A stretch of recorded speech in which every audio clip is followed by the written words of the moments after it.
Assalamualaikum warahmatullahi wabarakatuh. Alhamdulillahi rabbil alamin. Wassalatu wassalamu ala asyrafil anbiya wal mursalin wa ala alihi wa sahbihi ajma'in. Amma ba'd. Di dalam sebuah hadis yang diriwayatkan oleh Aswad bin Qais radhiyallahu qala Nabi sallallahu alaihi wasallam man dzabaha qabla an yusalliya falyu'id makanaha ukhra qala marratan ukhra falyazbah wa in kana lam yasbah falyazbah bismillah atau kama qala. Hadis sahih muttafaqun alaih, riwayat Imam Bukhari dan Imam Muslim. Kata Aswad bin Qais, Nabi Muhammad SAW pernah berkata,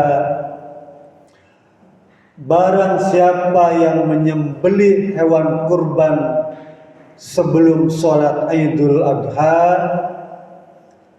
maka dia harus mengulangi kembali penyembelihan hewan kurban itu. Apabila Rasul berkata kembali, sembelihlah hewan kurban berikutnya, dan bila kalian belum menyembelihnya, sembelihlah dengan mengucapkan bismillah. Hadirin dirahmati Allah Subhanahu wa taala. Hadis ini menjadi dasar tentang waktu yang tepat untuk penyembelihan hewan kurban. Kapan itu?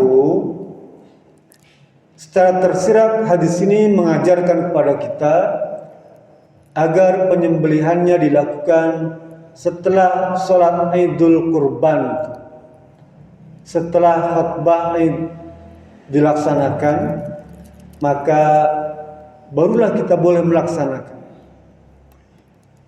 Karena hadis ini bercerita tentang seorang sahabat Nabi yang bernama Abu Burdah bin Niyar. Ketika dia melaksanakan sholat Id kembali ke rumah, ternyata istrinya telah menyediakan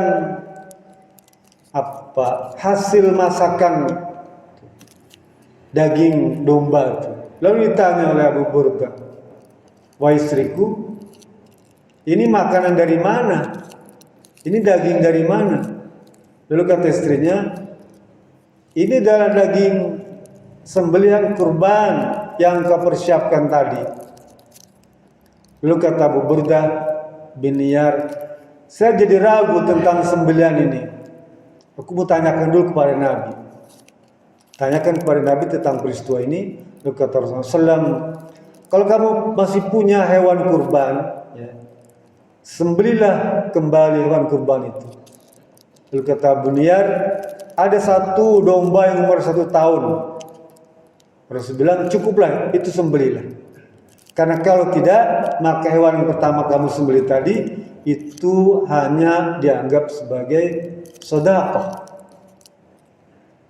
Jadi yang tepat, waktu yang tepat adalah setelah sholat Id. Para ulama mazhab ada perbedaan tentang waktu yang dibolehkan untuk menyembelih hewan kurban itu. Imam Asy-Syafi'i sebagai pegangan kita semua, dia bilang boleh dilakukan hewan kurban itu disembelih, ya, baik setelah sholat Idul Kurban, setelah khutbah itu, atau seukuran waktu di mana khatib selesai berkhutbah. Maksudnya apabila di daerah yang memang tidak dilaksanakan sholat Idul Kurban, kayak di kampung misalnya, ya, Ada beberapa daerah yang memang tidak bisa dilaksanakan hewan penyembelihan sholat Id itu ya. Di daerah bencana, di daerah peperangan, atau di kampung yang sedikit orang muslimnya, yang mereka tidak melaksanakan sholat Id, atau jauh dari komunikasi itu, kata Imam Syafi'i, maka mereka boleh melaksanakan kurban itu seukuran waktu duha, di mana orang yang sholat Id itu telah selesai. Kan di kampung itu tidak selalu ada sholat Id, Pak. Tidak selalu. Ada daerah yang memang tidak melaksanakan sholat Id. Ya. Maka Imam Syafi'i membolehkan seukuran tuh, kira-kira ini jam 7-an udah selesai khutbah itu. Dia boleh. Ya. Sekalipun dia tidak tahu tuh apakah ada sholat Id atau tidak tahu. Tapi waktu itu dianggap memadai. Ya. Yang kedua, kata Imam Syafi'i, penyembelihan itu boleh dilakukan bukan hanya tanggal 10 Zulhijjah, tapi juga boleh pada tanggal 11, 12, dan 13 Zulhijjah. Sementara imam-imam yang lainnya seperti Imam Hanafi, ya, dia memberikan batasan. Imam Hanafi dia bilang, waktu penyembelihan itu kalau orang kampung, orang desa, orang lembur, maka dia dibolehkan menyembelih hewan kurban itu setelah sholat subuh. Orang kampung yang tidak ada komunikasi apa-apa itu, maka dia bilang boleh itu dilakukan setelah sholat subuh, sekalipun tidak ada sholat Id. Tapi bagi orang kota, orang yang ramai, ya, dan dilaksanakan sholat Idul Kurban, Idul Adha, maka dia harus dilaksanakannya setelah khutbah Idul Kurban. Untuk orang kota yang ramai itu, dia boleh melaksanakannya setelah Idul Kurban. Tapi bagi orang kampung, orang daerah, orang desa yang gak ada komunikasi dan gak ada pelaksanaan Id, maka dia dibolehkan setelah Fajar Siddiq. Kapan itu? Setelah sholat subuh. Boleh dia, Imam Hanafi.